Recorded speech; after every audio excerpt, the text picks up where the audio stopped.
I have the copy with me in the newsroom on Republic World, the News Hub. Let me just quickly take our viewers through this. This is a response filed by the government. Statement referred to in response to parts A, F of Rajya Sabha Unstart question number 2265 for answer on the 9th of August 2021. That's today, regarding expenditure by the ministry, year allocation, expenditure against central government budget, etc., etc. And here's the clincher. Ministry of Defence has not had any transaction with NSO Group Technologies, and the question that does not arise. What was the question? Let's go back once again to the question, and I'll just quickly once again, let's focus on this. Let's focus on this, my video journalist. But Ministry of Defence has not had any transaction with NSO Group. I repeat, I'm going to circle that again. Look at that. Ministry of Defence has not had any transaction with the NSO Group. Does the debate end here? Does the debate end here? This is the government's official response, that the Ministry of Defence has had no transaction with NSO Group. What happens to all the claims that were made on the floor of the House? I'm just going to just focus on this once again. The Unstart question. Please look at this. The government has filed a response on the floor of the House. Ministry of Defence has said they have had no transaction with the NSO Group. Now, all these days, the opposition was asking the government to come clean on whether they were a client of NSO. Now, if the government was not a client, and we at Republic TV have been saying, where did all these media groups that were carrying stories get that list from? They were getting it from Amnesty. Is Amnesty a journalistic organization? No. Now, Amnesty itself, Amnesty Israel went on record, and Republic TV had the statement. We broke that statement. But Amnesty Israel said, when we gave this list to these media groups, we told them it's not an NSO list. It could be a potential list. Now, they themselves did not stick their neck out and say that this was an NSO list. Now, everybody was questioning the government, and I think the fact that the government has gone on record to say that the Ministry of Defence has had no transaction whatsoever with the NSO Group of Technologies, where does that leave the opposition? Now, what happens next in the case? I think more than that, I think the question will be, if the government did not use NSO, does the Pegasus story collapse completely now? They were waiting, they were asking the government for the government to come clean, to put facts on record, and the facts have been put on record. They wanted a debate on it. Will they still ask for a debate? Let's try and get some more responses to the story on Republic TV. We're getting you the full details of what the government has said. This is their response on the floor of the House. The first reaction coming in from the BJP a few minutes back. Let's get some other parties as well. The Trinamool Congress has also been very aggressive on this issue, asking for a debate. In fact, they've been unrelenting. They've been unrelenting on this issue. Where does that leave the Trinamool Congress, the Congress, and all the parties that have been talking about Pegasus? In fact, even before the start of the parliament session, there were a few journalists, a few media houses that were saying that the parliament will be stalled because of this issue. Now that the government has gone on record to say that they were not even clients, they did not do any business with the NSO, what happens to the story? Does it collapse completely? And will all those media houses which put out stories, spinning headlines indicating that the government actually snooped on people using Pegasus? Pegasus is a software developed by NSO. So if the government did not do any business with the NSO, the question of using Pegasus does not even arise. So the highly speculative story that was completely based on conjecture has just collapsed this afternoon on Republic. We're getting to the official details. Let's try and see if we get some more responses to the story being broken. We'll try and go across to our reporters, Shravan, Abhishek as well. Shravan and Abhishek as well. We'll try and get them on the phone line, getting in some more details of the story. Shravan, Abhishek, we'll get them live from our newsrooms. And the story being broken on Republic TV right now. We're getting you full details. The government has said on record that the Ministry of Defence has had no transaction with the NSO Group of Technologies. So where does that leave the opposition now? All eyes on what happens next. We're tracking the story very closely from our end. And these are the two responses that we have. We're getting you the responses as well. Let's go back and see the question. Let's see the question that was asked and the response that was given by the government. And these were the questions asked on the expenditure by the ministry.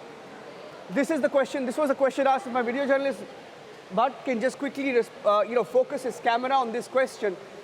The question was an unstart question on the expenditure by the ministry. Question was asked on budgetary allocation to the ministry in the financial years 2018, 2019, 2019, 2020, 2020, 2021. Percentage constitution of the entire budget. Total amount spent, blah, blah. The total amount spent by ministry in purchase from outside the country in the last 3 financial years. Whether government carried out any transaction with the NSO group.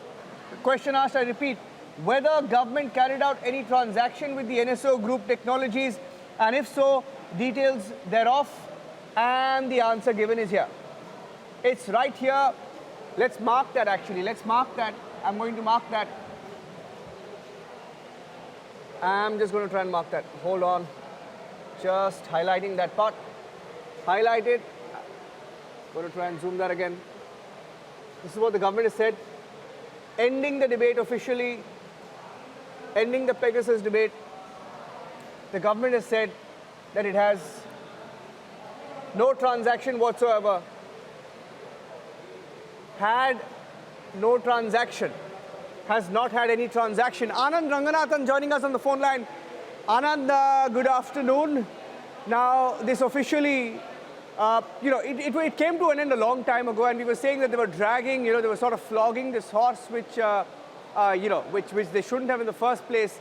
And it's come back to sort of bite them. They were asking the government, have you had any transaction? Have you had any transaction? Come clean on it. Even though the government said they'll come and they're ready to debate it, the government has gone on record to say they have not had any transaction. So should the opposition and those media groups that carried these stories now explain who really spied on these people, if at all, and where these lists came from, or who manufactured them, Anand? Yes, 2 things. Number one, I think maybe the government has been trolling the opposition for the last month, because they could have said this, on day one and avoided all the confrontation. But I think on the brighter side, let's just at least look at the fact that the truth has come out. And as you rightly put it, the government, if not on the floor of the House, had explained that no, it has not purchased Pegasus.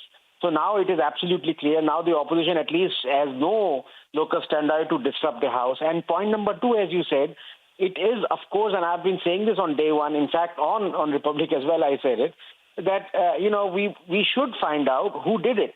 But is it the government's case to find out when there is no connection between the government and NSO, no connection between the government and Pegasus, no connection between the government having bought Pegasus, and now the confirmation has come. So the matter is in the court, like the Supreme Court decided on Justice Loya's death case, like the Supreme Court decided on the Rafale case. Let the Supreme Court decide on this as well. I think the opposition should now come to its senses and let the parliament run. As simple as that. Anand, the irony of this entire story, and I think you put it well, I think you said the government was trolling the opposition perhaps for the last 2.5 weeks, 3 weeks, I think, 3 weeks. One more thing, Anand, they said they were ready for a debate. They didn't let the debate happen. And the irony of it all was, we put out a statement by Pegasus Israel, which itself said that the media houses spun it. We never told them it was an NSO list. They were waiting. It's turned out to, they have egg on their face with this response now. Now will they go to NSO and ask for Israel to ensure that they pull out details of NSO and which countries used it, to see which countries spied on the so-called people, the targets? With that, NSO is not going to entertain them. But number 2, this should be a lesson for all these people that, there were too many red herrings in the story to begin with. You have to know who is the whistleblower. Who was the person who supplied those 50,000 phone numbers? Number 2, why was it that out of the 300, allegedly the 300 Indian phone numbers, only 60 were made public, and out of that, only 30 were confirmed, and that too by amnesty? to have had Pegasus. So, there were so many red herrings in this, and it clearly was not something that the opposition thought would be like, to take an analogy like Bofors, or something like that, where they could stall the parliament and say that, look, we demand answers. There is no whistleblower. There is no connection between the government and the NSO. Government has now confirmed it has not bought Pegasus. So, where is the whole point of stalling the parliament? I just didn't understand that. Many questions. Anand, thank you for speaking to Republic. Story breaking on Republic this afternoon.